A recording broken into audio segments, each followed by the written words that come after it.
చట్టాలు మనం సరిగ్గా చేస్తే లొసుగులు లేకుండా చేస్తే ఏ న్యాయ వ్యవస్థ కూడా అడ్డు రాదు సార్.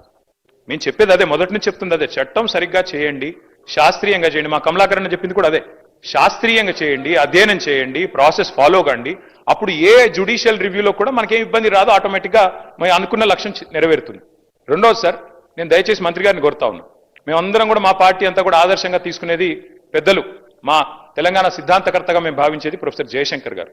జయశంకర్ గారు ఎప్పుడు ఒక మాట చెప్తా ఉండేది అధ్యక్ష, మనకి భావ సారూప్యత లేకపోవచ్చు కానీ ధ్యేయ సారూప్యత ఉండాలి. అంటే తాత్కాలికంగా మనం ఐడియాల విషయంలో విభేదించవచ్చు కానీ అల్టిమేట్ గోల్ విషయంలో మనకు సారూప్యత ఉండాలి. అది ఉంది. 42% రిజర్వేషన్ ఇవ్వాలన్న విషయంలో yes we are sincerely supporting the bill, we are 100% we are standing by the government. కానీ తాత్కాలికంగా మేము ఎట్లా చేస్తే బాగుంటుందో చెప్పే ప్రయత్నం చేస్తున్నాము. ఇంకొక మాట నేను చెప్తా ఉన్నాను సార్, సీలింగ్ అని మాట్లాడినారు మంత్రి గారు శ్రీమతి సీతక్క గారు. వారికి నేను గుర్తు చేస్తా ఉన్నా, ఎక్కడా కూడా సీలింగ్ అన్న పదం లేదు చట్టంలో. దయచేసి చూసుకోండి. మీ అధికారులను కూడా నేను కోరుతా ఉన్నాను, దయచేసి మంత్రి గారిని తప్పుదోవ పట్టించకండి.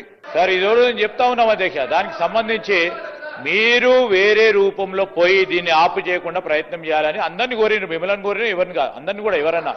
ఈరోజు ఈ బిల్లు ప్రవేశపెట్టిన తర్వాత ఏదో రూపంలో పోయి దీన్ని కాంగ్రెస్ ప్రభుత్వానికి మంచి పేరు రాదు. కాంగ్రెస్ ప్రభుత్వం అని కాదు, బలహీన వర్గాలకు సంబంధించి దయచేసి ఇంతకుముందు మా సహచరులు పొన్నం ప్రభాకర్ గారు చెప్పినట్టు మీరు ఆమోదం చెప్తా ఉన్నారో లేదో అని రెండు విషయాలు చెప్పి ఈ బిల్లును మనం పాస్ చేసుకుంటే బాగుంటుందని మా అభిప్రాయం.